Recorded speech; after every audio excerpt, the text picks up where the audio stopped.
España y del mundo. Es una satisfacción ver que hay males que devienen en bienes y que algunos de los recursos que hemos utilizado, forzados un poco por las circunstancias, se ha descubierto también como herramientas de extraordinario interés para que podamos estar juntos más allá de la distancia desde muchos lugares. Muchas gracias a todos por participar, por incorporarse a esta tercera ya sesión realizada en torno a la atención espiritual, este ciclo de webinars que organizamos juntos el Campus Docent Sant Joan de Déu de Barcelona, el Centro Universitario San Rafael Nebrija de Madrid, con la incorporación y el apoyo también de la formación institucional de la provincia de Aragón y de la Fundación San Juan de Dios de Castilla.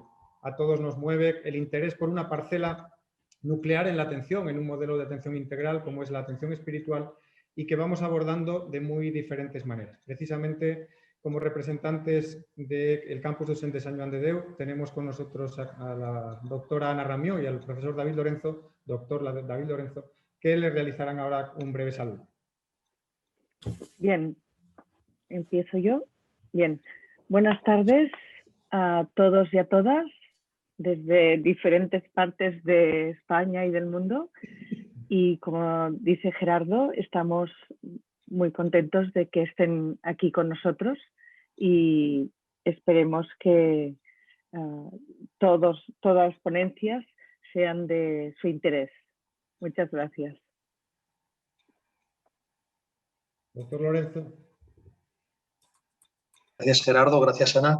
Un saludo a todos y bienvenidos. Hoy la sesión tiene un carácter especial porque tiene un cariz más experiencial, ¿no? Y yo creo que eso aporta un valor importante, ¿no? Y distintivo. Espero que disfruten y bienvenidos.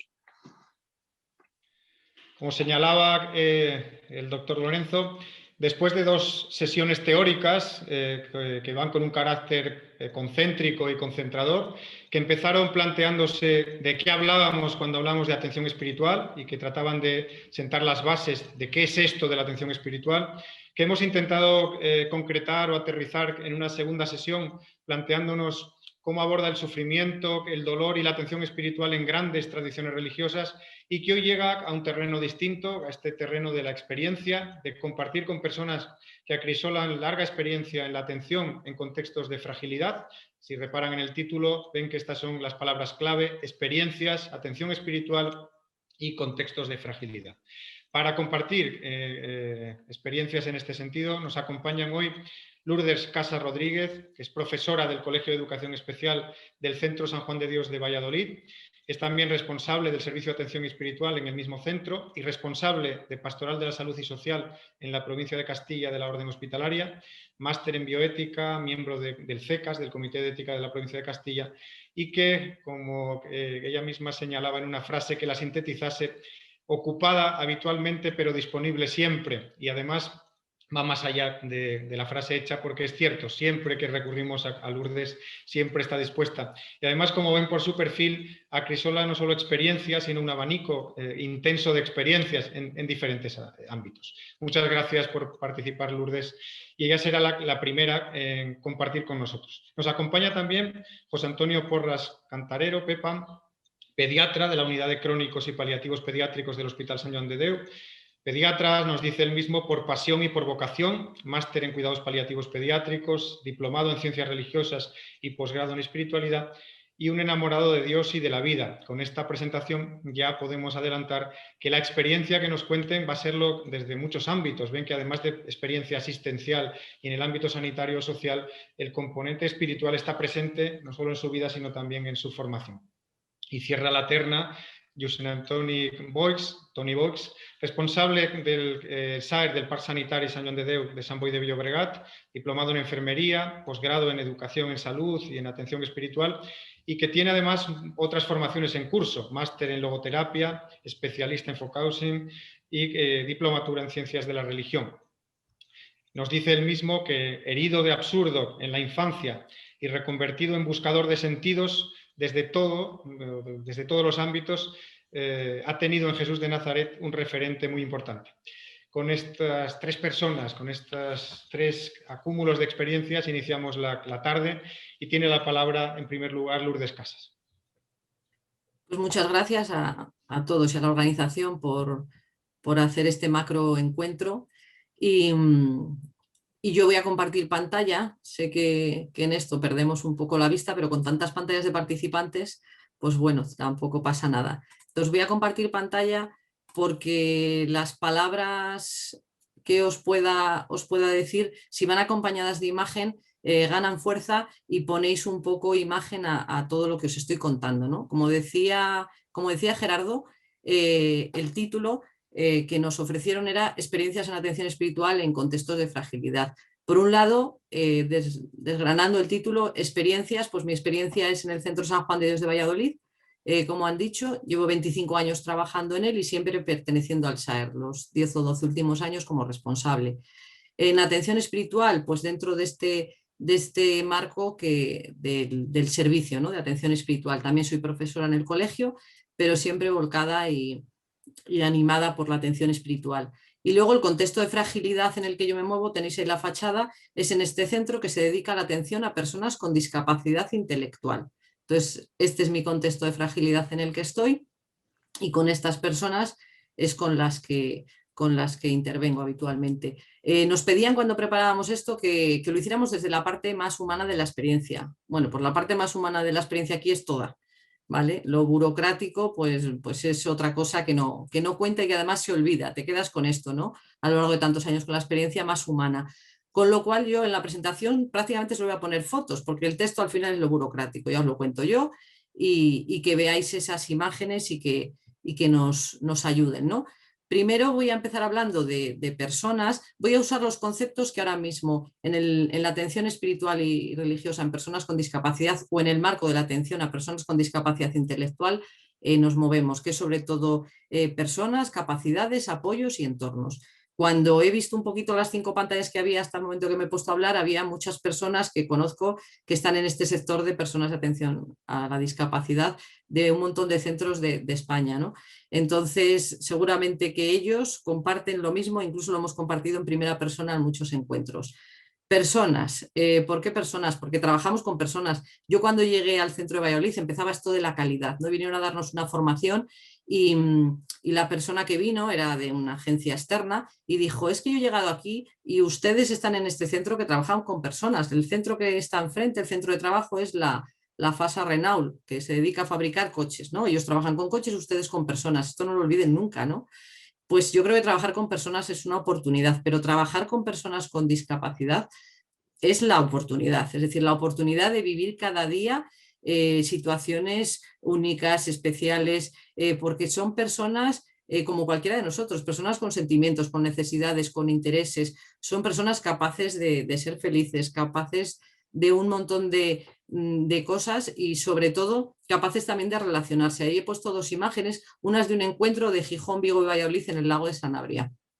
Pues que la experiencia espiritual, que ahora lo veremos, no solo tiene que ser intrapersonal y que viva la persona, sino también que compartirla les enriquece y nos enriquece a todos. Y la otra imagen es una imagen de cuando trabajamos textos del Evangelio, ¿no? Pues ahí es la oveja perdida. Pues si yo les doy un Evangelio, le digo, pues a la léete Mateo 18 y busca la oveja perdida y a ver qué sacas, ¿no?, de experiencia de esto. Pues no es lo mismo que ponerles unas orejas de oveja, disfrazar a uno de pastor y realmente esa alegría de encontrar a la oveja perdida, os aseguro que es alegría, ¿no?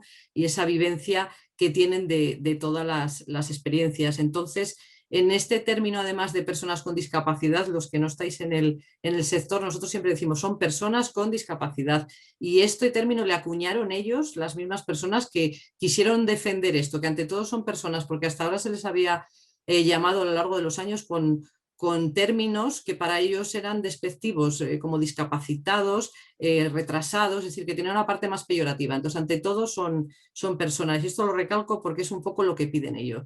Y son personas con una dimensión espiritual.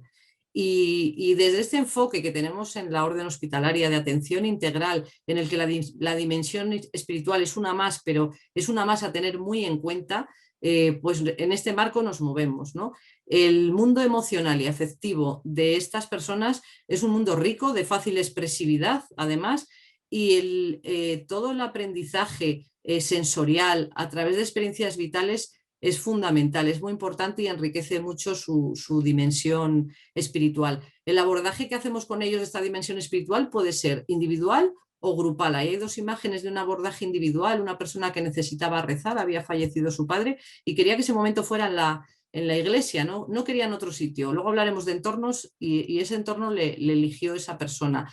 Y esta otra imagen de la izquierda es un grupo en un montaje escénico expresando, lo veis en pantalla, lo que es la espiritualidad. Era un grupo pues de lo que llamamos de nivel bajo, ¿no? Con muchas necesidades de apoyo y que con ellos en el diálogo, lo que era para ellos la espiritualidad, empezaban de un movimiento que partía del corazón muy cerrado, iba teniendo una apertura hasta que acababan con los brazos extendidos al cielo.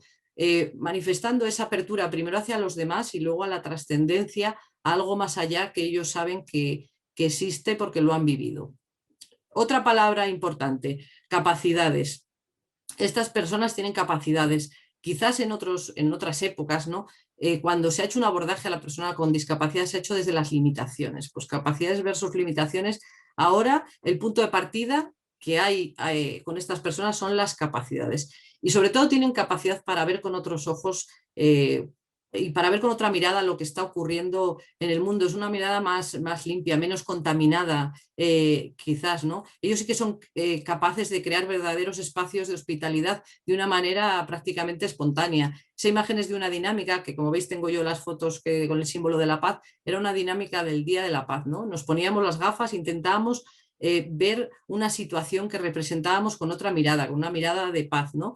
Pues es una dinámica muy concreta, ¿no? Pero que represente esa mirada que tienen ellos y esa vivencia que aparentemente, digo aparentemente sencilla, pero que no debemos de juzgar nunca. Como ejemplo, el año pasado os cuento un alumno de nuestro colegio, había venido de otro país, llegó nuevo y me comenta la madre que este chico va todos los domingos con su madre y con su hermana a la iglesia, que participa de la Eucaristía, pero que él dice que tiene una vivencia incompleta porque no puede comulgar. Yo le pregunto, pues, ¿qué pasa? Tenía 15 años, no hizo la primera comunión y me dijo, no, es que en su país donde vivía, el sacerdote del barrio le dijo, tu niño no puedes hacer la comunión porque el caramelito de Dios no es para ti, porque tu cabeza no tiene comprensión suficiente. Pues imaginaros, ahí es donde voy al no juzgar, ¿no? Es decir, ellos tienen capacidad para sentir, para vivir, tienen esa dimensión espiritual que tenemos que cuidar, que tenemos que acompañar y que tenemos que respetar, porque nunca conoces la profundidad. Yo creo que si nos preguntan a cada uno si alguien conoce realmente la profundidad de nuestra experiencia espiritual, pues seguramente que no. Pues esto, capacidades. Y dentro de esa capacidad, 4 ejemplitos en imágenes. La capacidad tan grande que tienen para expresar y comunicar. A la izquierda es un montaje escénico sobre la vida de San Juan de Dios. Nosotros trabajamos desde el SAER en una dinámica, una metodología que llamamos evangelizar desde las artes escénicas, para nosotros y para los demás. Hacemos muchos montajes fuera. Este es de la vida de San Juan de Dios, cómo sin hablar llegamos a contar la vida de San Juan de Dios. La persona que está con la capacha, que además es una persona pues que a nivel emocional por su síndrome no transmite, y cómo en este momento transmitió en un auditorio de más de 500 personas. Y la imagen de la derecha es una visita pastoral del obispo auxiliar nuestro de Valladolid, del obispo Luis Argüello, que estábamos, bueno, pues visitando talleres, estaba visitando todo después de la visita pastoral. Y imaginaros a qué altura de la vista tiene el chico a la persona. Cuando llega, él está entretenido en sus carpetas, mira y ve la cruz pectoral y dice, ah, ¿tú crees en Dios? Y ya mira y bueno, ya le ve un poco más vestido, ¿no? Y bueno, pues Luis le dice, pues sí, además soy sacerdote, ¿tú crees? Y bueno, el chaval ya le dice, hombre, pues claro, pero si es que yo, bueno, mirar la edad que tiene, ¿no? Que es mayor. Yo hice la comunión en este centro, este sacerdote me dio la comunión y este otro, y no se preocupe, usted se va a quedar aquí. Le dice, no, dice, vale, pues no se preocupe, porque cuando no tenemos cura no pasa nada, porque está Lourdes, porque está Begoña, porque está Ernesto, es decir, como diciendo, mi esfera, mi dimensión espiritual está tendida, o sea, usted puede irse con su cruz pectoral tranquilo, ¿no? Entonces, bueno, para que veáis esa sencillez de este abordaje. Otras 2 imágenes, capacidad para compartir. Esta es la iglesia de San Benito Meni del centro de Valladolid. Las hermanas siempre venían el día de San Juan de Dios en marzo y decían, madre mía, qué manera de transmitir en la Eucaristía con esto, con el movimiento, con la expresión corporal, ¿cómo podríais venir algún día en abril a nuestra fiesta, el día 24 de San Benito Domini, y hacer lo mismo? Porque creo que sería la única manera de que tuvieran esta vivencia del carisma. Bueno, pues allí fuimos y lo hicimos. Es decir, no solo como portadores y que nosotros trabajamos con ellos para que tengan esa dimensión, sino que ellos son capaces de expresarla, transmitirla, compartirla, ¿no? a los demás. Y el otro es otro ejemplo. Los maristas hacían su 200 aniversario como institución marista y querían poner en valor el santuario de Fourvière en Francia y no sabían cómo contárselo a los niños. Estos son niños de primaria. Pues hicimos un montaje escénico sobre Fourvière, sobre cómo los hermanos al día siguiente de su sacerdocio, bueno, nos estudiamos un poquito la vida de Marcelino Champagnat y cómo supieron transmitírselo. Dijeron, jamás un colegio ha vivido con esta intensidad el espíritu marista, ¿no? Pues para que veáis esto transmitido por personas con discapacidad. Otra palabra importantísimo, los apoyos. Ahora el modelo que hay de abordaje de atención a personas con discapacidad está basada en los apoyos y la intensidad que ofrecemos a esos apoyos, ¿no? Para que tengan un funcionamiento en la vida satisfactorio en el entorno en el que se desenvuelvan. Y los apoyos son de muchos tipos, pueden ser personas, pueden ser recursos, pueden ser estrategias, programas. Ahí tenemos una imagen del coro nuestro, pues que ellos quieren vivir también su espiritualidad cantando, ¿no? ¿Quién no ha tenido un momento a través del canto de una antífona? De cualquier, pues ellos también no saben leer, no pasa nada, por eso están los pictogramas, les hacemos cancioneros adaptados. Querían participar en el festival, un festival que organiza la diócesis de Valladolid de música y vida, éramos un montón y no podíamos, teníamos recursos, apoyos para llevarles, para traerles, para cantar. Pues llamamos a unas chicas de Madrid de un colegio que querían hacer una convivencia en Valladolid, estuvimos un fin de semana intenso de convivencia, aprendimos las mismas canciones, son las de Rojo, la marea roja esta, y nos fuimos, llenamos un escenario y compartimos ese momento. O esos apoyos a nivel sensorial de tocar la cruz, es decir, yo no sé cómo Cristo pudo estar en la cruz, pero si toco una cruz de un madero, a lo mejor, es decir, a cada persona hay que ofrecerle el apoyo que necesito. Y aquí me remonto al webinario del día 20 de enero de Begoña Román, que nos decía, voy a defender esta tesis, decía Begoña, haya demanda o no. Empezaba con esta frase, ¿no? Y decía, es de hospitalidad ofrecer la posibilidad de dar alimento espiritual a toda la persona que lo necesite. Y decía, y esto, decía Begoña, es atención centrada en la persona. Pues los apoyos se basan en eso, en la atención centrada en la persona, en dar a cada persona el apoyo que necesita. Y Begoña daba todavía una vuelta más de tuerca, decía, no solo cuando aparece la demanda, dice, porque entonces aquel que no lo explicita, algo así decía Begoña, ¿verdad? Lo dejaríamos fuera, ¿vale? Y dice, puede ser el que más lo necesita, el vulnerable. Nosotros cuando ofrecemos apoyos, les ofrecemos sin que lo pidan, en otras dimensiones, pues en la espiritual yo creo que también debe ser así. Otra palabra importantísima, los entornos. Es decir, y no solo los entornos lo que nos hacen es que al final hagas más accesible la vivencia, que facilites a la persona esa experiencia espiritual o de cualquier tipo, en este caso la espiritual. Y el entorno puede ser fuera del centro, puede ser dentro del centro el que menos te lo esperes, no tiene por qué ser la capilla. Ahí he puesto dos ejemplos porque una es la capilla, la de la derecha nuestra del centro, que para muchos es un referente, esa imagen que les llama, esa Virgen en el centro, pero también puede ser en otra capilla. La capilla de la izquierda es la del monasterio de la Aguilera de Jesu Comunión. Fuimos con todos de excursión ahí. Pues un chico con el que llevábamos trabajando el duelo de su madre un montón de años y estaba ahí patológico, enconado, llegamos ahí y gracias a esa escultura que casi no se ve que hay al fondo, de esa Virgen que tiene las manos en el pecho con un hueco, pues les dieron un papelito para que metieran en ese hueco y la Virgen como madre lo guardara en el corazón. Por primera vez rompe a llorar y empieza ese duelo a fluir. Es decir, que no nos tenemos que cerrar en los entornos a que el mejor es el mío, no salir. Es decir, que todo vale, cada persona. Ahí tenemos que ser súper creativos y súper abiertos a encontrar el entorno que cada persona necesita. Y no hay nada correcto ni incorrecto. La otra imagen es en un exterior de nuestro centro. Estoy yo con un grupito trabajando en la encíclica de Laudato Si. Pues si el Papa nos había escrito una carta y nos había dicho que la tierra es la casa de todos, pues ¿cómo lo vamos a trabajar dentro de una habitación? Habrá que trabajarlo pudiendo mirar para arriba y ver árboles y ver el sol y disfrutar del entorno y del medio ambiente.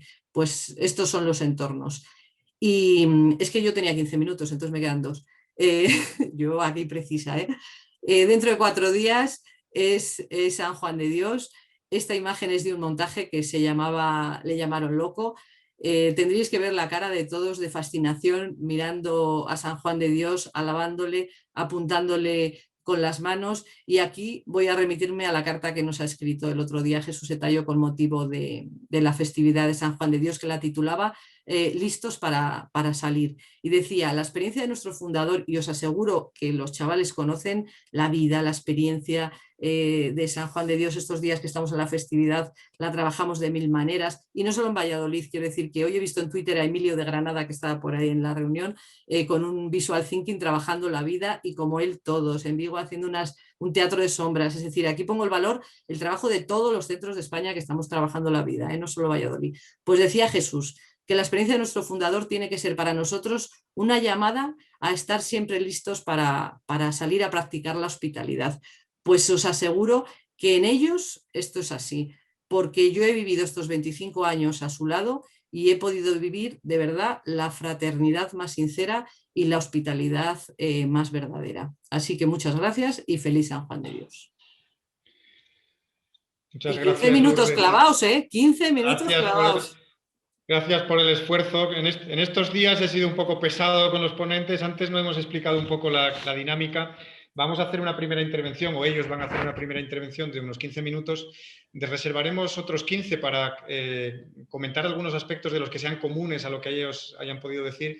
Y también tenemos abierto el chat para que todos los participantes podáis ir realizando las preguntas o los comentarios que después recogeremos y les iremos trasladando en un rato de diálogo, que no queremos que sea muy prolongado por no cansar, pero que estamos seguros de que va a ser rico.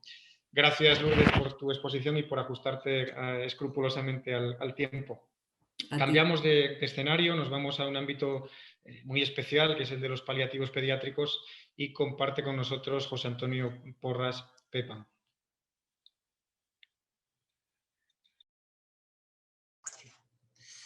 Pues buenas tardes, tal y como han dicho, soy José Antonio Porras y voy a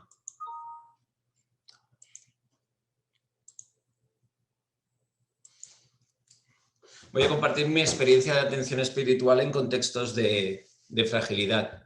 Pues hoy soy pediatra de una unidad de cuidados paliativos pediátricos y de pacientes crónicos complejos, y os puedo asegurar que cada día contacto con la fragilidad de mis pacientes. Y os quería empezar con el relato de una mujer, Ana Álvarez, que es una mujer de Argentina que está afincada en Barcelona, que tiene 3 hijos y uno de ellos falleció a los 21 años por un trastorno de la migración neuronal, y hizo este libro, Care, Cuidar Importa, donde nos explica la misteriosa estética y belleza de la discapacidad, ¿vale? Y ella nos explica, hace unas fotos, hace una foto aquí en su familia y lo relata así: sostener la vida y sostener la muerte. Y quería empezar mi presentación con este relato. Dice así, Ana lo describe así: Kim tiene 6 años. Acostumbraba a sonreír y disfrutaba mucho de jugar con su hermano Denis, pero lleva 2 semanas en estado avanzado y toda la familia lo mima en el paso a la muerte. Mientras le susurro a Kim mensajes que acompañen en su viaje, me anticipo al vacío que dejará en su casa su partida. Colchonetas, pelotas, juguetes, sillas de ruedas, bipedestadores y demás órtesis dejarán lugar a la nada. Cuánto tiempo, trámites, dinero y energía lleva conseguir cada cosa imprescindible para el bienestar de nuestros niños, y qué pronto desaparece todo tras su ausencia. La casa se hará grande y el tiempo se volverá muy largo. Cuánto mueve y cuánto llena la frágil y rotunda presencia de Kim. Esther y David acompañan el destino de sus hijos. Acompañan a Kim, que con 6 años se acerca a la muerte. Acompañan a Denise, que con 4 años tiene que asimilar el ciclo de la vida. Y acompañan a Irina, que crece en el vientre materno como promesa de futuro y de todo el camino que queda por andar. Sostener la vida y sostener la muerte significa que todo cabe y todo se nutre en el mismo regazo, y todo tiene cabida en el corazón de la familia. David, Esther, Kim y Denise siempre han contado con el apoyo de los abuelos para compartir las tareas de cuidado.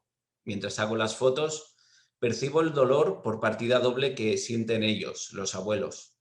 A nuestros hijos e hijas solo queremos ahorrarles cualquier sufrimiento. Cuanto más evitarles un dolor tan tremendo como el que tengan que afrontar la muerte de sus propios niños.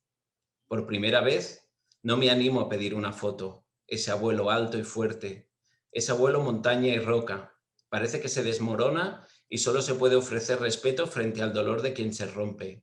No dudo que volverá a recomponerse, aún más fuerte, aún más sólido, pero ahora el dolor es demasiado grande.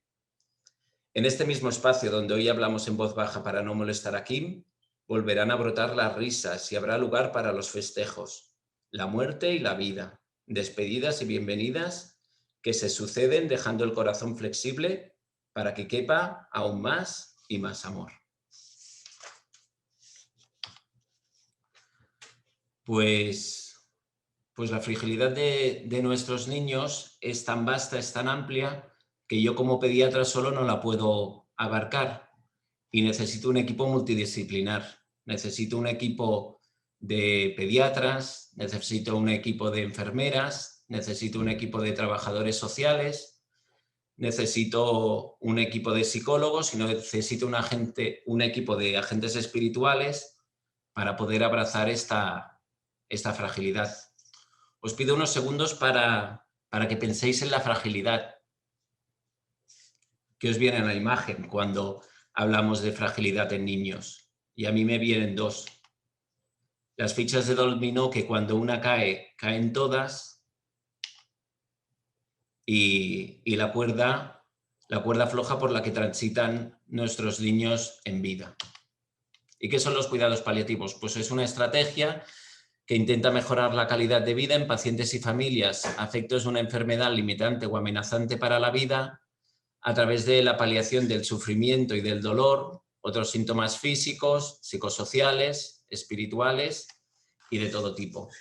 Veo niños en cuidados paliativos que son niños dignos, son niños amados y son niños cuidados. Y me doy cuenta en mi experiencia de cada día que la vida no es contraria a la muerte, sino que en la vida también cabe la enfermedad y la muerte. Y yo siempre lo digo, que no trabajamos para que los niños mueran bien, sino que trabajamos para que los niños sean niños hasta el final de sus vidas. Y aquí tenemos a Carmen sonriendo, tenemos a Max en su segundo cumpleaños, tenemos a Astrid, que se quería casar conmigo y le pedí matrimonio, tenemos a David, tenemos a tantos y tantos niños que sonríen y hacen sonreír a las personas que tienen a su alrededor. Y si de algo me doy cuenta, es que cuando llegamos a la vida necesitamos amor, sostén y sentirnos protegidos y sentirnos seguros. Y en final de vida los niños siguen necesitando eso, amor, sostén y seguridad. ¿Y qué niños llevamos en cuidados paliativos? Pues los niños que llevamos son niños con enfermedades graves potencialmente curables, como los niños con cáncer, los niños con enfermedades neurodegenerativas, los niños con enfermedades irreversibles no progresivas como es la PCI, pero también llevamos niños que son sanos y que de una manera aguda pueden tener una situación amenazante para la vida, como es una meningoencefalitis, por ejemplo. Todos los niños que prenatalmente son diagnosticados de enfermedades limitantes para la vida extrauterina y niños con enfermedades crónicas complejas y los niños diagnosticados después del nacimiento. Y este es mi paciente tipo. Yo me dedico solo a los niños con enfermedades neurológicas graves y yo siempre le digo, el niño con una enfermedad neurológica grave profundamente enfermo es un ser único, irrepetible y con una dignidad intrínseca. ¿Qué fragilidad veo yo en él? Pues a nivel neurológico lo veo con tetraparesia, los veo con unas crisis de difícil control, con la hipertonía, con la irritabilidad, con el insomnio, con un retraso psicomotor severo, con náuseas, vómitos, con dificultad para comer, con estreñimiento, con dolor de múltiples causas, con luxación de cadera, con cifoscoliosis, con úlceras y sobre todo con muchos problemas a nivel respiratorio, que el 80% de nuestros pacientes fallecen por problemas respiratorios. Pero la fragilidad va más allá de lo físico. También vemos fragilidad emocional, con el malestar emocional desadaptativo, la psicopatología que muchos padres tienen, a nivel de espiritualidad, de falta de sentido, de culpa, de perdón, de enfado con Dios, a nivel sociofamiliar, por todas las pérdidas que tienen los padres a nivel económico, a nivel laboral, a nivel de redes sociales, a nivel de ética, de comunicación, de la toma difícil de decisiones, de la adecuación del esfuerzo terapéutico y las relacionadas con la muerte en situaciones de últimos días complicados y sedaciones difíciles. Como veis, no solo es fragilidad física, sino también fragilidad emocional, social, espiritual y de todo tipo. Y como se me pidió que explicase un poco desde dónde vivo la fragilidad de mis pacientes, os quería abrir un poco el corazón y explicar desde dónde vivo yo la fragilidad de mis pacientes, porque no deja de ser que tenemos que ayudar a nuestras familias a aceptar, integrar y asumir lo que es inasumible en la vida de sus hijos, que es la muerte de un hijo. ¿Desde dónde vivo yo la fragilidad de mis pacientes? Pues desde la contemplación y la admiración, el pasaje de la zarza ardiente. Pues Moisés, ante la zarza ardiente, no hace ni un análisis ni un razonamiento. Moisés se acerca y la contemplación es un ejercicio de asombro. Pues como Moisés, yo también me acerco a estos niños, me descalzo y adoro a estos niños, porque la tierra que piso cada día es sagrada. Y yo siempre se lo digo a mis residentes, cuando vamos a entrar a una habitación del hospital o cuando vamos a entrar a un domicilio, a una casa, siempre les digo, la tierra que vamos a pisar es sagrada, porque ahí está un niño gravemente enfermo. ¿Desde dónde me muevo? Desde el servicio. Pues Jesús, que fue el más importante, hizo un trabajo que para aquella época era de esclavos y se puso a los pies de sus discípulos y les lavó los pies. Pues yo también le quiero lavar los pies a mis pacientes. Desde la compasión, pues la compasión asociada al amor, al compromiso por las demás, a la alegría, a no olvidar que son niños y necesitan ser niños hasta el último día de sus vidas. Desde la sensibilidad ante la desconcertante fragilidad de nuestros niños, tenemos que recuperar la sensibilidad por la vida. ¿Y cómo vivo la fragilidad yo de mis pacientes? Pues la fragilidad en mí me despierta la ternura, me despierta la compasión, me despierta a sacar lo mejor de mí mismo y de todos mis compañeros. Muchas veces me preocupa esto porque somos emocionalmente prehistóricos, pero somos como dioses en la tecnificación y esto muchas veces nos puede llevar a obstinaciones terapéuticas o no darnos cuenta de la fragilidad que tenemos entre manos. Y hay momentos que tenemos que parar y hay momentos que nacemos, crecemos y también tenemos que morir. Tenemos que asumir la muerte de nuestros pacientes no como un fracaso terapéutico, sino como una etapa más en la vida de nuestros niños, aunque naturalmente es difícil de aceptar la muerte de un niño. Con un profundo respeto, también se lo digo a mis residentes, los padres y madres nos abren las puertas de sus casas, nos abren las puertas de su corazón y nos dejan compartir con ellos en el peor momento de sus vidas, que es cuando tienen un hijo crónico complejo, un hijo con necesidades paliativas en un momento tan avanzado. Pues eso lo tenemos que tratar con mucho, mucho, mucho respeto. Pero en definitiva también es muy difícil convivir cada día con la fragilidad de nuestros pacientes. Y ahora en época de pandemia, en época de COVID, que somos muy latinos y nos encanta abrazar a nuestros pacientes, nos encanta tocar a nuestros pacientes, ¿qué hemos aprendido? Hemos aprendido a cuidar con delicadeza los gestos, hemos aprendido a acariciar, conectar y abrazar con la mirada, hemos aprendido a sonreír con el alma y hemos aprendido a seguir descubriendo la generosidad ontológica y el amor de tantas madres y tantos padres que dan la vida desinteresadamente por sus hijos gravemente enfermos. Y en definitiva nos damos cuenta que es importante la morfina, que es importante los opiáceos, que son importantes las benzodiazepinas, los neurolépticos, la escopolamina, los antibióticos, los nebulizadores. Pero lo que es más importante ante la fragilidad de nuestros pacientes es que ellos necesitan una persona, un equipo que les acompañe y que no tenga miedo de caminar con ellos. Y muchas gracias por vuestra atención.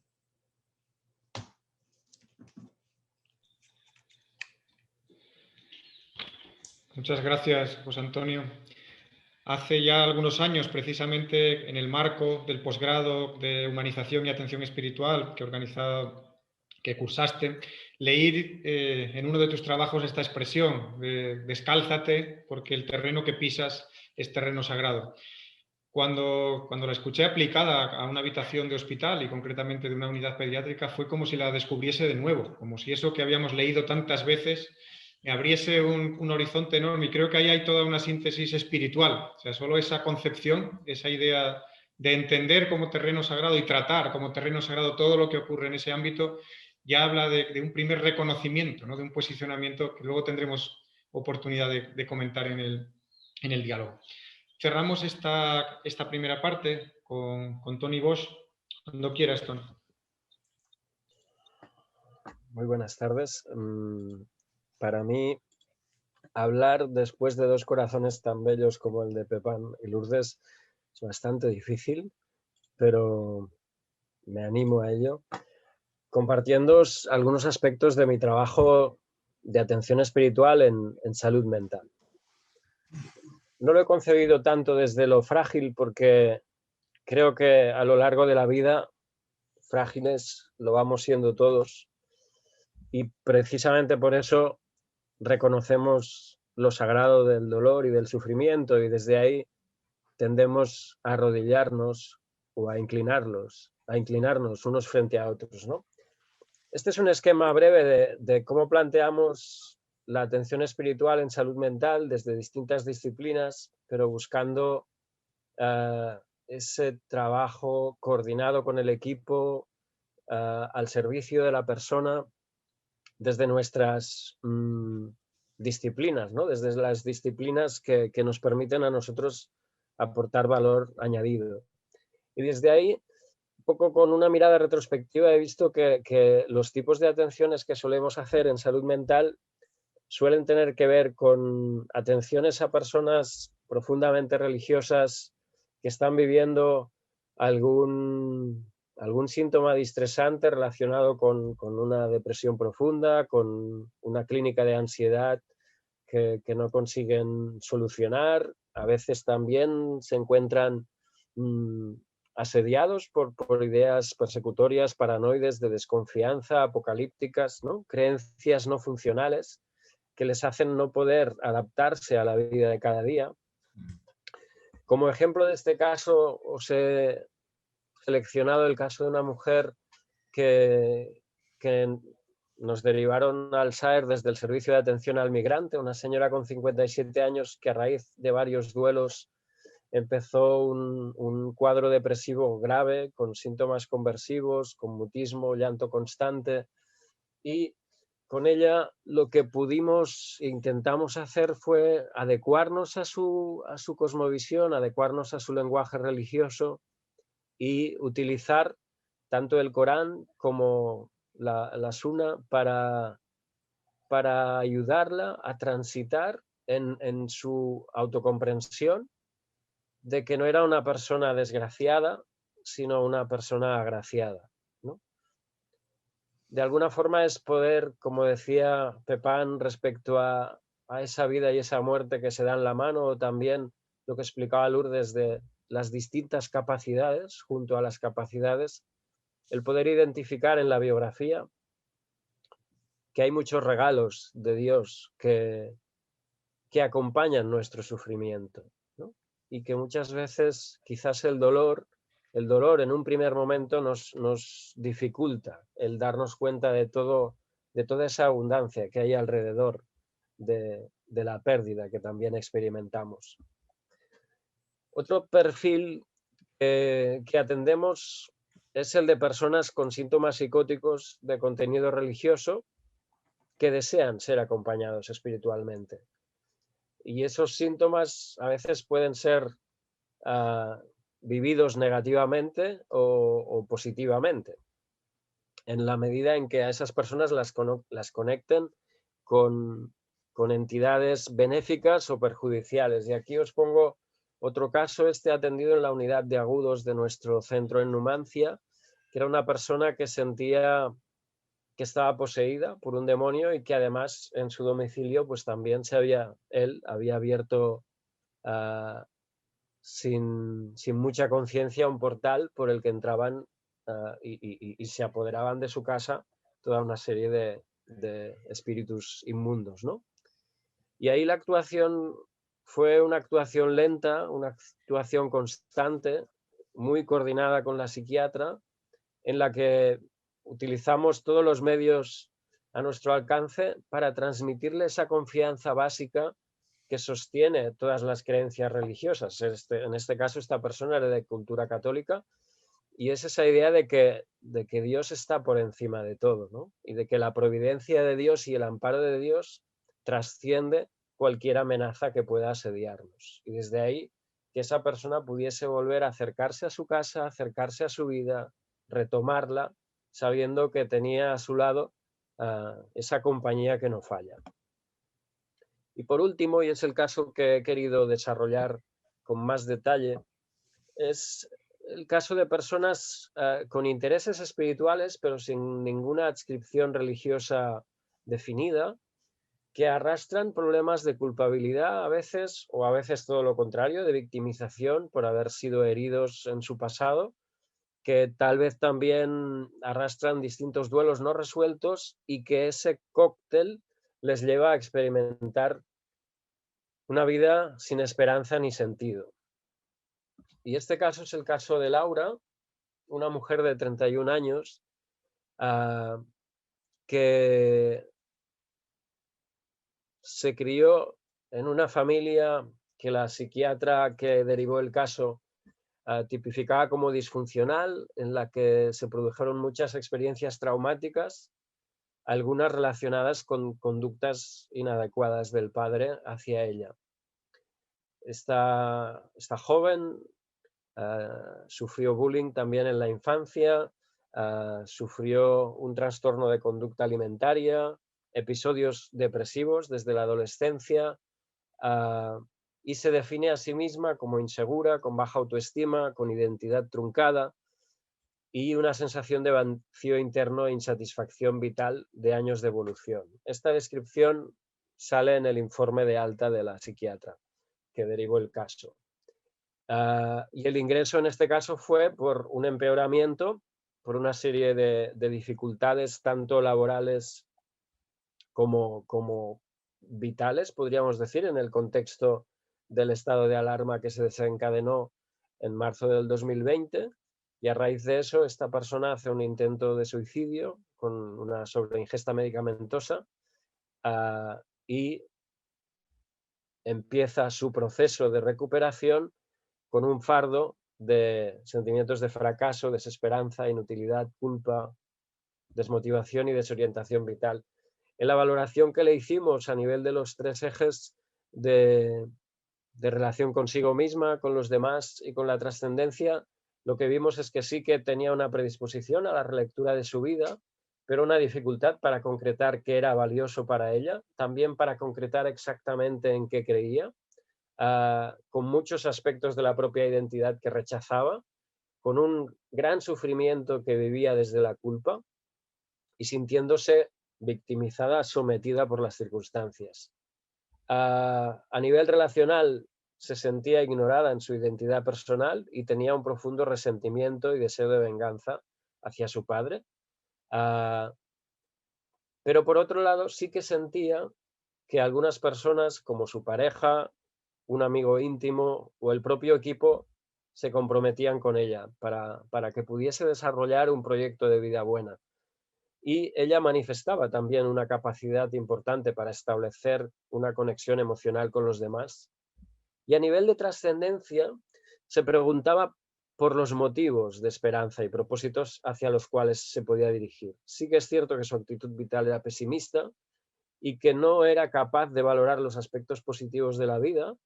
Además, no había ninguna creencia de tipo trascendente en alguna especie de sobrenatural que le aportase sentido o esperanza o amparo o confianza básica, pero sí que había una búsqueda de esos contenidos, ¿no? Una apertura a que algo de eso podía ser posible.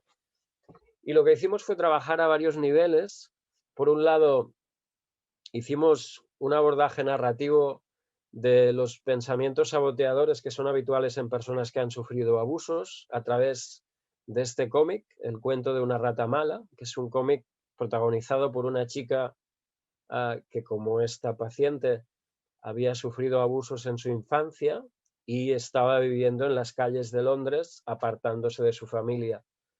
Este cómic sirvió para que ella viese en otra persona lo mismo que sucedía en su interior e identificase que esa culpa que experimentaba era psicológicamente natural, pero que no estaba fundada en ningún momento, ¿no? en su capacidad real para haber o bien respondido y haberse opuesto a la manipulación de su padre, o haber hecho algo que propiciase que esos abusos se produjesen.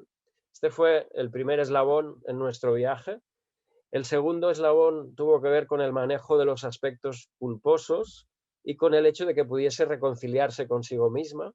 Y esto lo hicimos a través de diversos modelos de perdón, en especial el de Everett Worthington, y también a través de todo el trabajo que han desarrollado en la Universidad de Zaragoza relacionando la terapia de compasión y los estilos de apego. Y ahí un poco lo que le trasladamos es que ciertamente las primeras páginas de su cuaderno habían sido páginas escritas no de la mejor manera por sus padres, pero que ahora el cuaderno estaba en sus manos, y a pesar de que esas páginas seguían estando ahí, las páginas que siguiesen era ella quien podía escribirlas. En relación con esta cuestión de los estilos de apego, seguimos trabajando con el modelo de la Universidad de Zaragoza que os decía, pero también le planteamos la posibilidad de establecer un tipo de reconciliación espiritual con su linaje. Con este segundo libro, ¿De dónde están las monedas?, que aborda esta cuestión del legado espiritual que recibimos de nuestro linaje, ella lo que me trasladó es que había sentido mucha rabia y que había querido tirar este libro por la ventana un montón de veces, ¿no? Y de alguna forma quedó ahí como una semilla en relación al buen amor, el buen amor hacia nosotros mismos, el buen amor de los que nos rodean y también la capacidad de trascender lo sufrido para ser nosotros mismos también protagonistas de ese buen amor, ¿no? Y ahí pusimos mucho el foco en su hermano, en su pareja, en sus amistades, ¿no? Como personas que estaban ahí apoyándola y creyendo en ella. Respecto a la cuestión de la exploración del propósito vital, pues justo en la primera atención que yo le presté, cuando empecé a hablarle de Viktor Frankl, me comentó que su psicóloga, ella la atendía la psiquiatra activó el SAER, pero esta chica también estaba yendo a un psicólogo, a una psicóloga, a una consulta privada, y que ese mismo día le habían recomendado este libro, ¿no?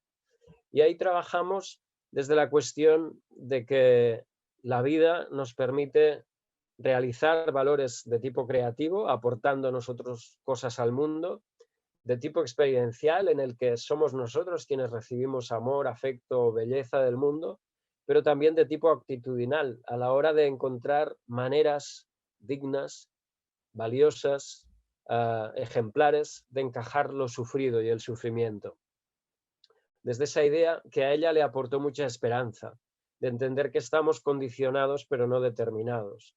Un poco en esa clave de la imagen del cuaderno, en el que ya hay unas páginas escritas que nos condicionan, pero otras páginas que están a nuestra disposición para seguir escribiendo, ¿no? No libres del mundo que nos ha alumbrado, pero sí libres para el mundo en la medida en que podamos nosotros aportar a ese mundo. Y creo que en este sentido, este mediometraje del Circo de la Mariposa es muy ilustrativo también. Los que lo conocéis sabréis que va recogiendo a personas heridas y descartadas, como diría el Papa Francisco, que son recuperadas para la vida, porque siguen teniendo capacidades, ¿no? Quizás no son las obvias, son personas heridas, pero también personas con capacidad de sanar. Desde ahí trabajamos con esta técnica logoterapéutica de la ciudad medieval, en el que ella reflejó cómo se veía a sí misma si fuese una ciudad, y lo que destacaba es que era una ciudad con mucha naturaleza, con mucha cultura, con ese río que atraviesa todo, un agua de vida que llega a todos lados, y puentes también que permiten pasar de un sitio a otro. Y ella identifica entonces que dibujar, escribir y el contacto con la naturaleza pues son actividades que la gratifican y regeneran. Y en otro momento, y este dibujo quizás no se ve tan bien, ella explicó que por fin se estaba sintiendo distinta después de 31 años, porque se había sentido toda la vida como si estuviese nadando contracorriente, mar adentro, para perderse en el mar, y que por fin se había dado la vuelta, había empezado a nadar hacia la orilla y se veía encaramada a esta roca que vemos en un primer momento. Esto era en una de las atenciones. En la siguiente atención, más desmotivada, comentaba que tras esa roca lo que había eran unas grandes paredes de roca imposibles de escalar, y que por más que hubiese llegado a la orilla, lo que le quedaba era un trayecto imposible hacia la recuperación. Yo le pedí que me lo dibujase, todo eso, y cuando lo dibujó sin dibujarse a sí misma, lo que le hice notar es que, tal como lo había retratado, realmente no veíamos qué había detrás de esa primera roca, ¿no? Que sí que había unos acantilados al fondo, pero que quizás había camino más allá de esa primera roca, ¿no? Y le trasladé que observaba que su inconsciente pues albergaba fortalezas suficientes para fundamentar unas esperanzas realistas de recuperación. Y la intervención de cierre pues consistió en equilibrar sus necesidades laborales y sus anhelos vocacionales, y entender que quizás, porque no sé si habéis visto que parte de su descompensación vino a partir de una pérdida de trabajo, quizás no podría trabajar de entrada en lo que más le gustaba, pero eso no quería decir que no pudiese realizar lo que más le gustaba. También resignificar la relación que tenía con su pareja, porque ella aceptaba muy mal la ayuda de su pareja y entendía que tenían que relacionarse aportando lo mismo y siendo de alguna forma independientes el uno del otro. Y yo le trasladaba que en la vida estamos todos conectados, somos todos interdependientes, un poco como esos puentes que ella misma dibujaba, y que la reciprocidad que podemos establecer nunca es igualitarista, sino que es equitativa, que nos damos según necesitamos, ¿no? Antes Lourdes hablaba de Champagnat, de Marcel Champagnat.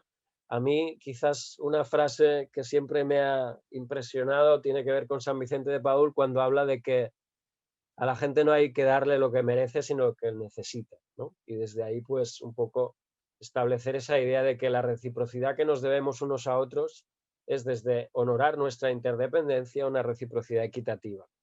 Y por último, pues le trasladamos algunas pistas de vida significativa, desde el autodistanciamiento, desde procurarse espacios de silencio en la naturaleza, desde el humor también, y espacios de autotrascendencia en las que vivir el amor y la solidaridad. Al cierre, había recuperado un blog que ella había escrito tiempo atrás. Pudo sostener el no haber conseguido un trabajo que deseaba con muchas ganas, pero para el que sí que quedó finalista. Y la psiquiatra apuntaba que había una mejoría anímica sin ideaciones suicidas ya al alta.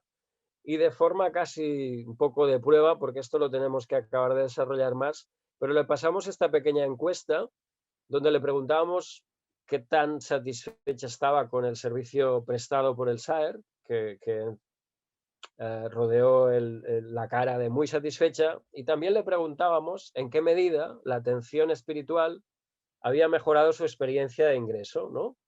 Siendo 0 que no la había cambiado en absoluto y 10 que la había mejorado completamente, y apuntó ese 9. Dejo esta imagen de cierre que de alguna forma, cuando antes hablaba Pepan, la tenía muy presente y no acabo de entender por qué. Sí, creo que es ya por lo que decía la tierra sagrada. Esta persona que se sentía herida, que se sentía culpable, que se sentía fea, que se comparaba constantemente y creía que nunca llegaba al nivel de lo que debería y de lo que llegaban el resto de personas, cuando hablamos del circo de la mariposa, precisamente lo que le trasladaba es que cuanto mayor es la lucha, mayor es el triunfo. Es esa imagen de decir, no todos salimos desde el mismo punto en la carrera de la vida, algunos salen de mucho más atrás, y lo que importa es todo el trecho que recorres, ¿no? Y cuánta distancia llegas a completar, podríamos decir, ¿no? En ese sentido de logros. Y para mí eso estaba muy claro en el contacto con ella, al escuchar sus heridas, al escuchar su dolor, y la reverencia que le prestaba, quizás de una manera bastante gráfica. No sé si Pepan se acuerda de que una vez, cuando me hablaba de estas cosas, me arrodillé ante él. ¿Verdad que sí?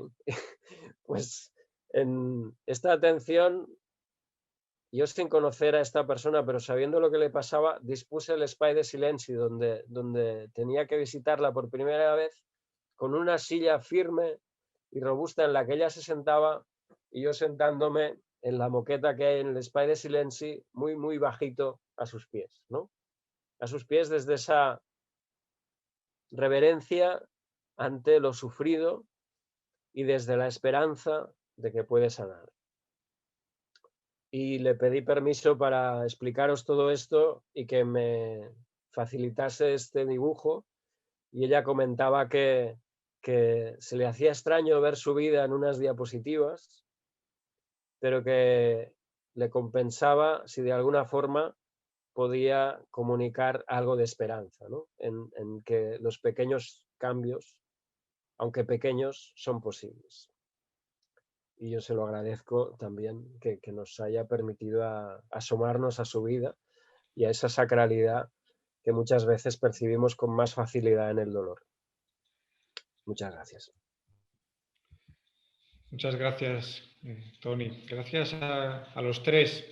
En el chat estamos recibiendo también felicitaciones para todos. Nos alaban sobre todo vuestra sensibilidad. Estamos recibiendo incluso algunos mensajes por privado, en el que me gustaría aclarar que el marco en el que estamos es un marco formativo, que queremos compartir experiencia, que queremos poner en valor el mundo de la atención espiritual, subrayar esta necesidad, y que lamentablemente no puede ser de asistencia. No tenemos en este terreno los medios como para poder asistir. Sí que estamos abiertos a recibir las necesidades de atención que la gente pueda necesitar, con el compromiso de que intentaremos canalizarlas, pero que no podemos abordar situaciones personales en este marco, ¿no? ahora mismo. Mientras que vamos animándoos a que trasladéis alguna otra pregunta por el chat, me gustaría lanzar una pregunta general a los tres miembros de hoy, a los que han participado. Uno tiene la tentación de pensar que es difícil a veces hablar de Dios, de cualquier Dios, ¿no? Sobre todo de un Dios bueno y justo, quizá de otras cosmovisiones religiosas en las que el sufrimiento y el dolor estén en el epicentro de su metafísica. Esto se pueda leer de otra manera, pero para las religiones de ámbito judio-cristiano, o en general la religión en la que tenemos un Dios con nombre propio que nos conoce por su propio nombre, uno tiene la tentación de pensar que es difícil hablar de ese Dios en contextos de enfermedad, de sufrimiento, de dolor o de dificultad, ¿no? Conjugar esta idea del mal experimentado o vivido con el bien de Dios. La pregunta es si desde vuestra experiencia es más fácil trabajar la dimensión espiritual de la persona o esa trascendencia cuando tiene una religión concreta o cuando no. No sé, empezamos por donde queráis. Lourdes, si quieres, ya que has sido la primera en hablar y la que hace más que no te oímos.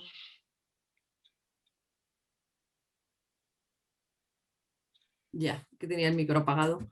Pues en principio, la verdad, yo la experiencia en Valladolid, en el centro ahí de Castilla, es que la mayoría de los chicos, el 99%, son de religión cristiana, con lo cual trabajamos con un público en el que todos los usuarios comparten la misma religión. Pero independientemente de ese tanto por ciento pequeño, que también hacemos un abordaje y les entendemos, es igual de fácil, igual de sencillo, quizás por la manera de ser de ellos, por esa capacidad de apertura, esa sensibilidad para vivir, esa capacidad para expresar, para recibir, para compartir, todo un poco lo que he explicado, y esa necesidad de que le atiendas esa dimensión, independientemente de la religión que tengas o que no tengas, que hay muchos que llegan, sobre todo nosotros también trabajamos con niños, y en estos 25 años yo he visto la evolución de los niños que venían hace años de familias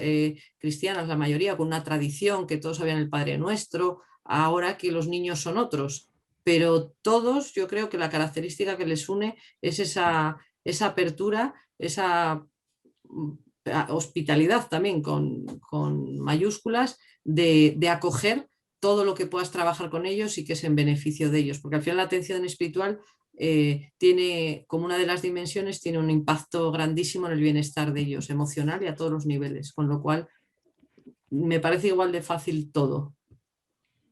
Pero bueno. Epa. Nosotros siempre lo decimos, que si en final de vida no trabajamos la espiritualidad, no estamos haciendo nada. Los niños en este sentido son grandes maestros, y cuando te acercas a los niños sin miedo, descubres una espiritualidad brutal. Los niños, pese 5 o 6 años, hacen mensajes de despedida, relatan el sentido de sus vidas, mensajes de amor, mensajes de cariño. Es impresionante el camino a nivel espiritual que hacen los niños. Yo también, mis niños neurológicos, que son niños profundamente afectados, que no han hablado en su vida, pero que sí que se comunican, yo muchas veces me pregunto dónde está la dimensión espiritual de estos niños, ¿me entiendes? Y muchas veces los veo absortos y dices, ¿dónde están? Y me pregunto mucho por la dimensión espiritual de estos niños. Y también veo muchos padres, por ejemplo, nosotros tenemos muchas familias de religión musulmana que siempre nos lo dicen, estamos en las manos de Alá, y Alá sabe el momento y Alá sabe la hora, y esto hace que las familias acepten la enfermedad de sus hijos de manera muy, muy importante. Y vemos familias cristianas que hacen un camino. Hay algunas que se quedan con el enfado en Dios y no las sacamos de ahí porque es muy duro lo que están viviendo, pero también hay familias que se dejan acompañar y que hacen un crecimiento espiritual y, bueno, y a nivel que es muy importante, y hacen bueno, por ejemplo, tuvimos una madre que cuando le dijeron que su hijo entraba en cuidados paliativos, pues se horrorizó, no nos quería ver y no nos podía ver. Y 1 año y medio más tarde, pues entendió, bueno, y poco a poco trabajando con ellos, y 1 año y medio más tarde, cuando falleció su hijo, pues se pudo despedir de él, agradeció pues su vida, pues con todo el cariño, y es una madre que ha vivido toda la enfermedad y toda la aceptación de muerte gracias al camino espiritual que ha hecho muy, muy bien. O sea que hay de todo, y como todo se tiene que hacer con mucha humildad, ¿me entiendes? Porque es difícil lo que viven nuestras familias. Tony. Bueno, yo creo que lo que es fundamental en salud mental respecto a lo que preguntabas es que la persona tenga alguna creencia que le proporcione amparo. Normalmente, si es religiosa, resulta más fácil para quien acompaña porque ya la tienes identificada, cuál es esa creencia, y te resulta más fácil utilizarla y sacarla a colación y escoger los textos de esa tradición, ¿no?, para poder incidir en fortalecer a la persona desde lo que a ella le aporta ese amparo y esa confianza, ¿no? Cuando la persona no ha concienciado nada de eso, ¿no?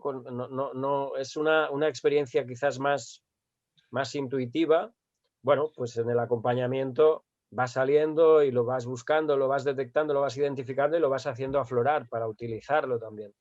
Y por último, lo complicado es cuando esas creencias no están, porque tampoco hay vivencias de amparo. Y ahí es esa la dificultad para yo creo que alentar la esperanza y la confianza en la vida. No me he encontrado, diría que ningún caso tan extremo, pero sí que hay algunos que bordean todo eso. Y ahí pues es el trabajo un poco de pesca al detalle, podríamos decir, para ir rescatando vivencias de vinculación positiva, de experiencia vital positiva, ¿no? Que a esa persona la sostenga. Cuando la persona es religiosa es mucho más fácil en ese sentido usar eso. Y querría especificar simplemente que en el ámbito de la salud mental, cuando con quien tratamos es con personas con problemas de también creencias no funcionales, apocalípticas o paranoides, ¿no? De personas que creen que hay una especie de conspiración para destruirlo todo o para destruirlos a ellos, la creencia religiosa actúa de equilibrador en eso. Y entonces cuando la persona es explícitamente religiosa es mucho más fácil rescatar contenidos que le ayuden a equilibrar todo ese miedo que hay al otro lado, ¿no? Bien, gracias a los tres. Recogemos algunas de las preguntas que se van lanzando en el chat. Laura nos pregunta desde vuestra experiencia, ¿qué apuntes daríais respecto a cómo formar a los profesionales? Entiendo que en estos ámbitos, sobre todo en el ámbito sanitario y social, cuando tienen que enfrentarse a la atención espiritual. Demasiadas veces focalizamos esta atención solo en los grupos específicamente dedicados a la atención espiritual y desde los centros que hemos organizado este ciclo de conferencias defendemos que esto debe ser más general, ¿no? Que todos deberíamos, todo aquel que tenga contacto en el ámbito social o sanitario debería tener capacidad siquiera de detectar necesidades. Pero desde vuestra experiencia, ¿qué dos claves daríais para cómo formar a algunos de estos profesionales? ¿En qué línea orientaríais la formación? Pepa. Yo haría una formación profundamente humana. Tenemos antes de médicos, enfermeros, agentes espirituales, somos personas y nos tenemos que formar en eso. Y otra clave es la humildad, ¿entiendes? Formarnos en que somos personas, que nos equivocamos, que aprendemos, que no tenemos que dar la lección por aprendida. Y yo pienso que a las personas futuras que de esto, eso, ser profundamente humanos y la humildad. Lourdes.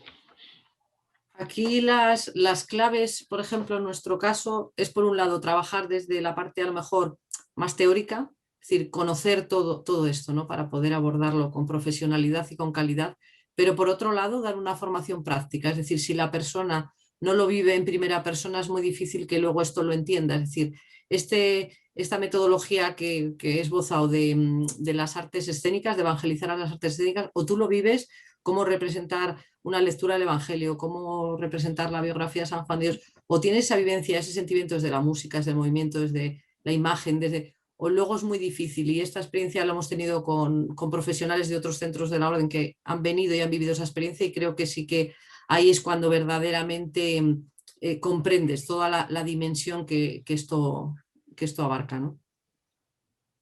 Ana nos pregunta, por si queréis introducirle una respuesta a Tony, que también, ya que nos preguntan por formación, Ana plantea cómo os cuidáis vosotros también, ¿no? Cómo el esfuerzo del cuidador es extraordinario.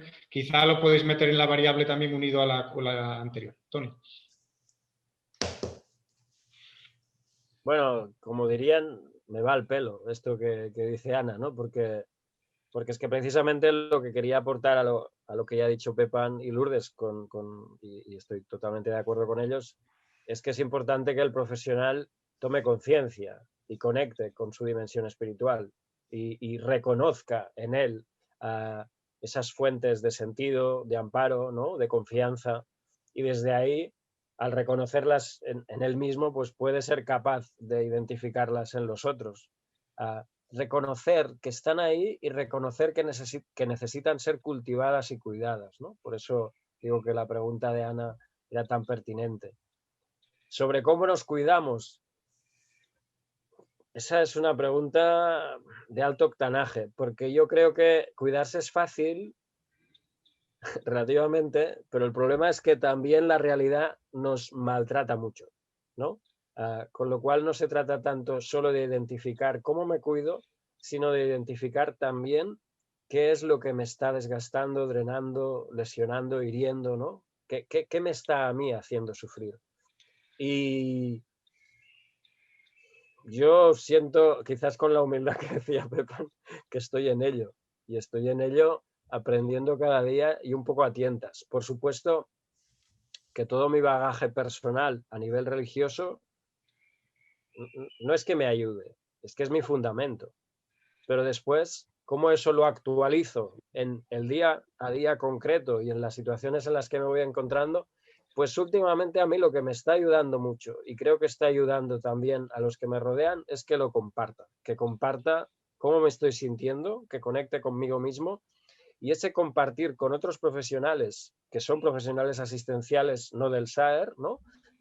Creo que nos está enriqueciendo a todos a la hora de tomar esa conciencia de que hay un espíritu en nosotros que necesita ser desvelado para ir de alguna forma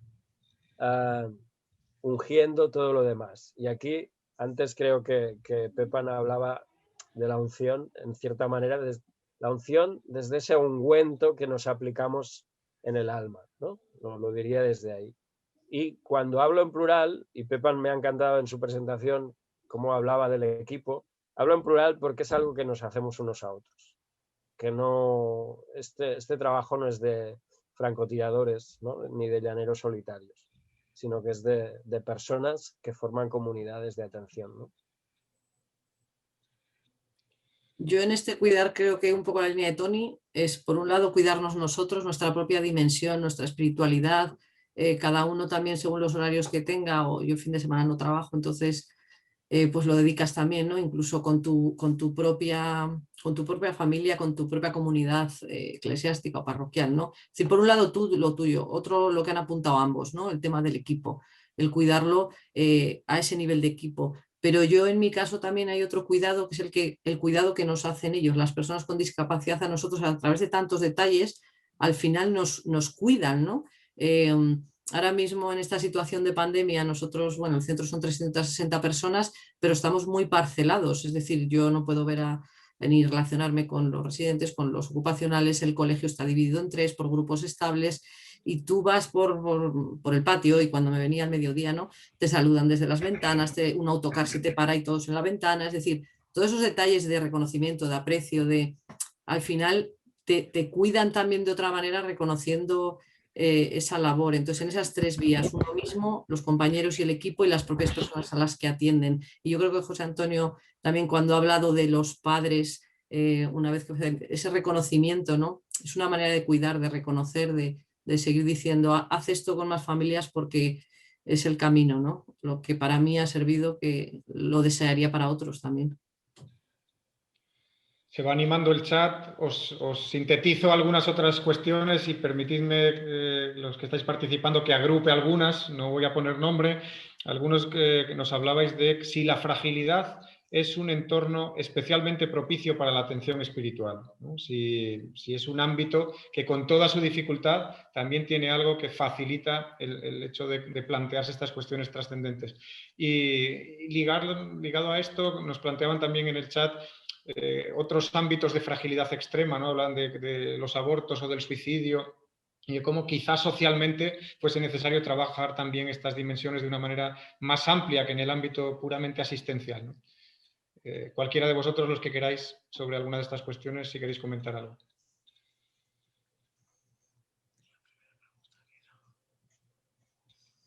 Bueno, pues si no hablan. Lánzate, Lourdes.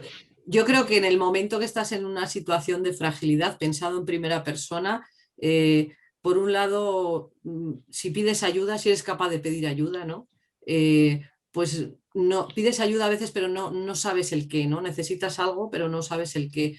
Pues si esa ayuda viene por esa dimensión espiritual y por esa atención de esa dimensión y te ayuda en el amplio sentido, buscando los recursos, ese equipo, ese SAER, esas personas que te ayuden, pues es maravilloso. Quiero decir que si desde esa fragilidad te encuentras, y por otro lado, vuelvo a lo que dije yo cuando hablé de Begoña Román, ¿no?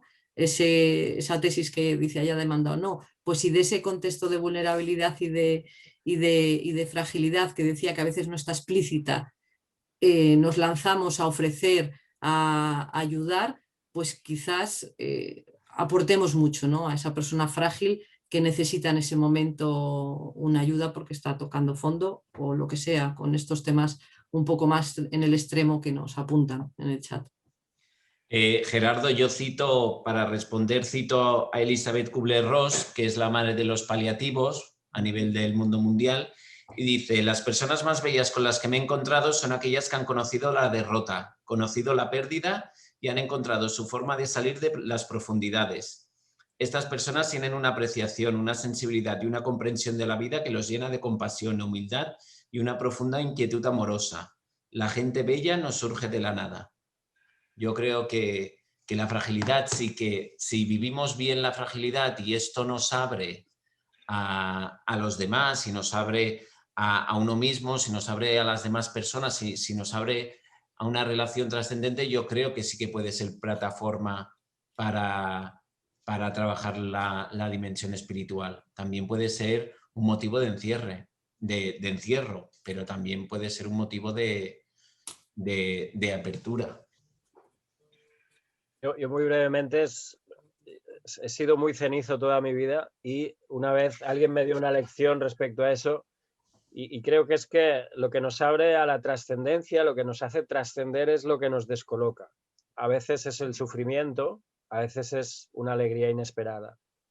Lo que nos desconcierta, ¿no? Porque vivimos con unas certidumbres y esas certidumbres nos asientan en una trivialidad muy poco trascendente. Y cuando algo nos desconcierta, eso nos abre a lo que haya más allá, ¿no?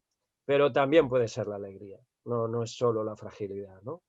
Cuando antes hablaba Lourdes de cómo la reciben al llegar, ¿no?, al centro, esa alegría y eso que resuena en ella, eso es trascendente también, totalmente, ¿no?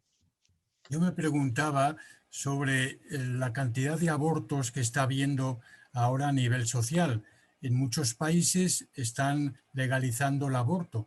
Y cuando he oído antes el curar a los niños enfermos, el estar con los niños, digo, bueno, la enfermedad de los niños, esa también es el aborto de la madre.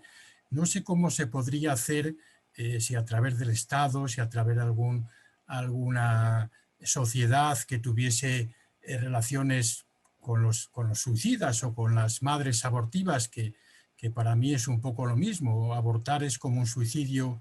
Bueno, pues eso tiene cierta relación porque es la muerte de una persona con problemas.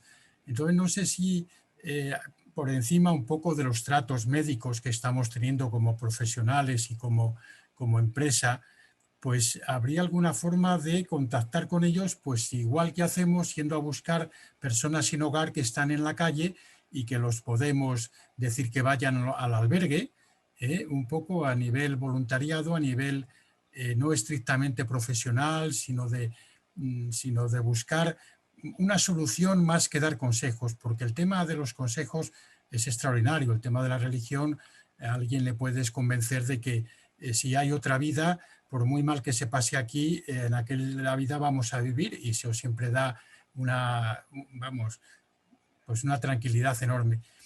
Pero buscar algo más, buscar una solución para esta gente, porque si no acabas con el problema, vas a volver a tener otra vez el mismo tema.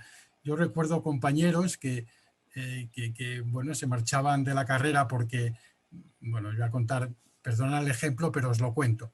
Alberto, si quieres que te den alguna respuesta, tenemos que cerrar la pregunta, porque nos quedan pocos minutos. Déjame hacer esa, porque este chico se fue de la carrera porque acabó medio loco. Él estudiaba muchísimo y suspendía y se acabó medio loco. Entonces fue a su pueblo, estuvo 3 meses y volvió diciendo que el psicólogo le había dicho que ya estaba curado y que no se preocupase por nada. Volvió a examinarse, volvió a suspender y se volvió a volver loco. Quiero decir que si no quitamos los problemas, vuelve otra vez a su... Perdona, Gerardo. Gracias, Lucas. Venga. ¿Te dicen algo?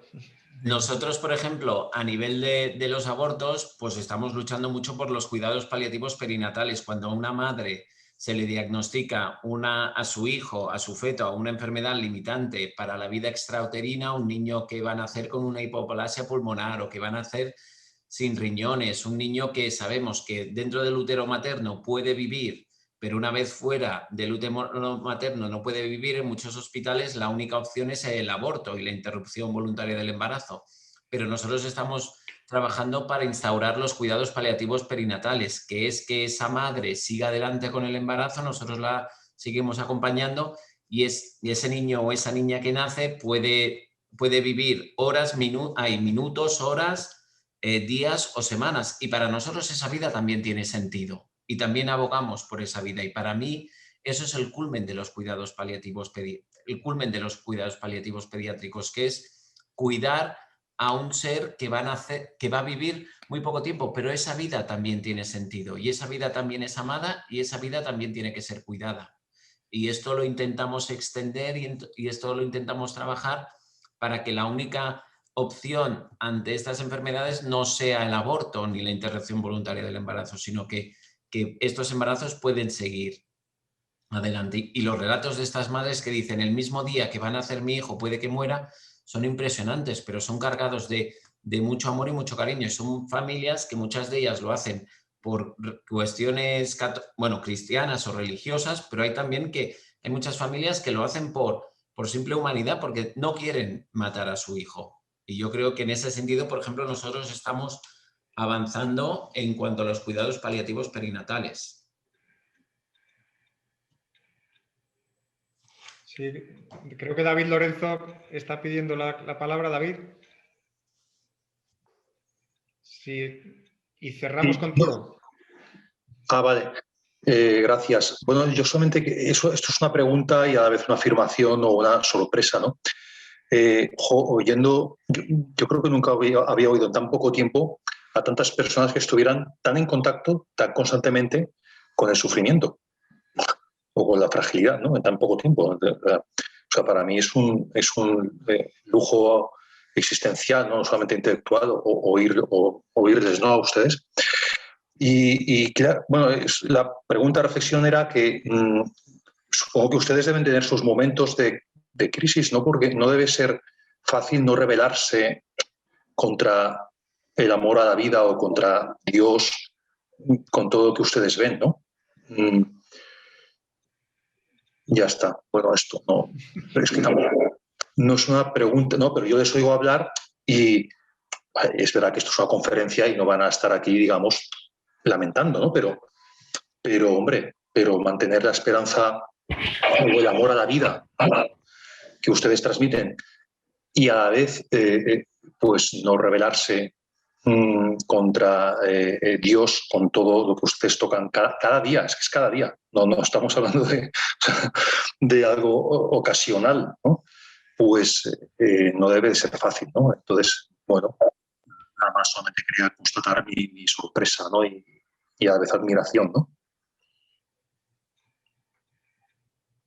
Pues cualquiera de los decir algo que lo diga, pero vamos, que no.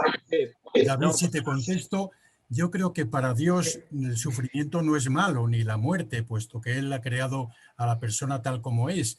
Entonces, para nosotros sí, porque a ti te pinchan un dedo y te duele y tal, pero la existencia en sí es así. O sea, no es que tengamos que ir contra Dios porque alguien sufre o porque a alguien le pasa eso, porque esa es la vida.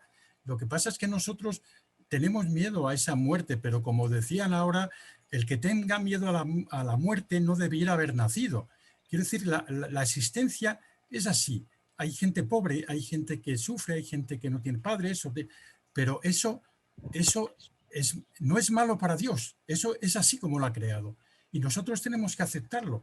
Lo que pasa es que te duele, no lo aceptamos a nivel personal, pero decir que Dios tiene la culpa porque haya desgracias, porque uno tenga un accidente de coche, porque uno se muere, no es así. O sea, Dios ha dejado libertad al hombre y ha hecho la creación. Lo demás, el entenderlo, para Dios eso es bueno. No tenemos que pensar que tiene Dios la culpa porque Él es el que ha hecho, bajo mi punto de vista. Perdona, David. Venga. Muchas gracias. Llega la hora. Nos han quedado muchas cosas. Hay preguntas interesantes. Desde México nos preguntaban por el esfuerzo por implementar esto en el ámbito sanitario en general. Nos preguntan si creéis que se ha avanzado en el reconocimiento de esta sensibilidad por la atención espiritual. Muchas cosas que son interesantes, que anotamos, que quedarán en cartera, que vista la ilusión y el interés con que se toma el tema, seguro que tanto el Centro Universitario San Rafael Nebrija como el campus de San Joan de Déu abordaremos medios para tratar y compartir estos aspectos. Os damos las gracias a todos por participar y os emplazamos al último de las sesiones programadas, el próximo día 14, en el que compartiremos un modelo concreto de atención espiritual, que es el modelo de la Orden Hospitalaria de San Juan de Dios, teniendo como ponente al Superior General de la Orden Hospitalaria, el hermano Jesús Etayo. Muchas gracias a todos y os esperamos el mes que viene. Un abrazo. Muchas gracias. Muy amables a todos. Esperamos volvernos a conectar desde Bogotá, Colombia. Un saludo a Colombia. Gracias. Gracias. David y Ana, nos quedamos un momento si podéis. Gracias, Tony. Gracias, Lourdes. Gracias, Gracias Pepa. a los tres. Porque además de lo que decís, hay mucho lenguaje no verbal que sois capaces de transmitir. O sea que... En este cacho cuadrado. A pesar de todas las limitaciones, habéis dejado en vuestro recuadro terreno sagrado. Así que gracias a los tres. Igualmente, yo también os doy las gracias. Muy bien. Adiós, Ana, adiós, David. Y David, esto lo hace la pasión por el trabajo, con letras mayúsculas. Ya. Muy felices días de San Juan de Dios. Eso, feliz día. Igualmente.